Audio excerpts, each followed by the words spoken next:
안녕하세요. 지금 화면에 보이는 스파이 일봉을 보세요. 주가가 오르락내리락하는 이 움직임, 사실은 빛이 움직이는 방식과 수학적으로 닮아 있습니다. 오늘 강의는 물리학자들이 왜 월가로 몰려가는지 그 한가운데에 있는 이야기입니다. 자연계의 법칙과 시장의 움직임이 같은 뼈대를 공유한다는 뜻이에요. 세 가지를 배웁니다. 첫째, 가격의 무작위 걸음인 랜덤워크. 둘째, 빛의 모든 경로를 더하는 경로적분과 효율적 시장 가설의 만남.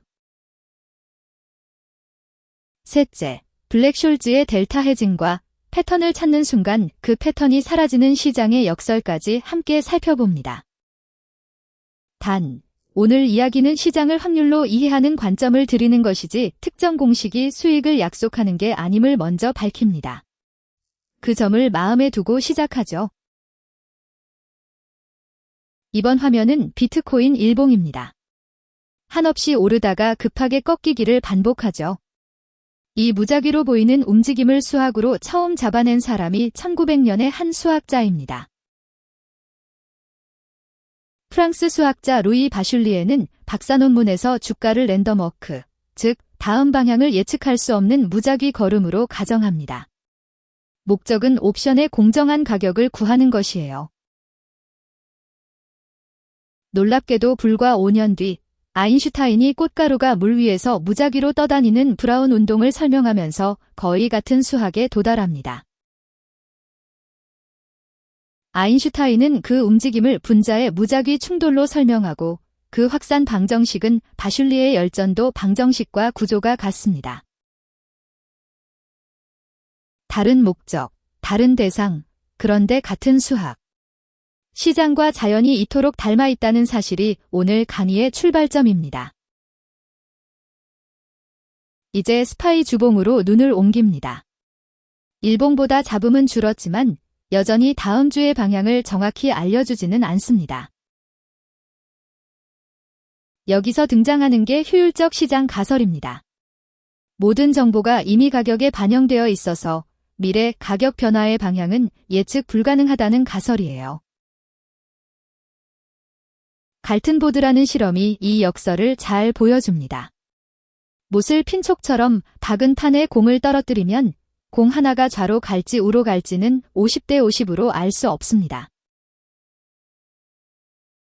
하지만 공을 수천 개 떨어뜨리면 아래 칸에 쌓이는 모양은 어김없이 정규분포의 부드러운 종 모양이 됩니다. 개별은 예측 불가, 집단은 패턴 존재, 이 둘이 함께 성립합니다. 그래서 다음 캔들의 방향을 모른다고 해서 시장에 아무 구조가 없다는 뜻은 아닙니다. 스파이 주봉이 긴 시간에 걸쳐 그려내는 윤곽처럼 분포의 형태는 분명 존재합니다. 이제 애플 일봉을 봅니다. 이 캔들 다음 가격이 어디로 갈지 단 하나의 정해진 길이 있다고 생각하기 쉽지만 물리학은 더 이상한 그림을 제안합니다. 그게 바로 파인만의 경로적분입니다. 빛이 A 지점에서 B 지점으로 갈 때 한 가지 경로만 따라가는 게 아니라 가능한 모든 경로를 동시에 탐색한다고 봅니다. 이중 슬릿 실험에서 슬릿의 개수를 점점 늘려가면 극단적으로 슬릿이 무한히 많아진 텅 빈 공간 전체가 결국 모든 경로의 합과 수학적으로 같아집니다. 각 경로에는 위상, 쉽게 말해 작은 스톱워치가 하나씩 붙어 있고 그 스톱워치 시침들을 모두 더하는 방식으로 결과가 정해집니다. 비유하자면 주가도 다음 순간까지 닿을 수 있는 무수한 경로가 동시에 깔린 확률장으로 볼 수 있습니다. 단, 이건 이해를 돕는 비유일 뿐 시장에 양자역학이 그대로 적용된다는 주장은 분명히 아닙니다. 다시 스파이 일봉으로 돌아옵니다. 파인만의 그림에서 진짜 마법은 모든 경로를 더한 다음에 일어납니다. 수많은 경로의 위상을 더할 때 위상이 제각각인 경로들은 서로 상쇄 간섭을 일으켜 거의 다 사라집니다. 살아남는 건 작용이 최소가 되는 경로 근처뿐입니다. 우리가 빛이 곧게 간다고 믿는 단일한 궤적은 사실 이렇게 살아남은 경로만 모인 결과입니다. 시장에도 비슷한 일이 일어납니다. 누군가 발견한 통계적 패턴은 차익 거래의 대상이 되고 그 거래 자체가 가격에 반영되면서 패턴은 서서히 상쇄됩니다. 지금 눈에 띄는 반복 패턴처럼 보이는 구간도 몇 달 뒤면 더 이상 재현되지 않는 경우가 많습니다. 그래서 패턴에 대한 과시는 늘 경계해야 합니다. 애플 주봉을 보세요. 긴 기간 우상향하지만 중간에 깊은 조정도 섞여 있습니다. 이런 움직임 위에서 위험을 다루는 한 방식이 블랙숄즈 머튼의 1973년 옵션 가격 공식에서 출발합니다. 핵심 아이디어는 델타 해징입니다. 옵션과 기초자산을 적절히 섞어서 가격이 어느 쪽으로 움직이든 위험이 서로 상쇄되는 무위험 포트폴리오를 만드는 방법이에요.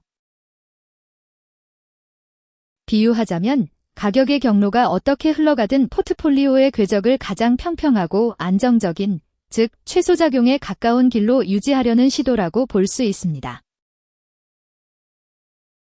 이 공식 이후 파생상품 시장은 폭넓게 확대되며 오늘날 금융의 한 축이 됩니다. 하지만 한 가지는 분명히 짚고 넘어갈게요.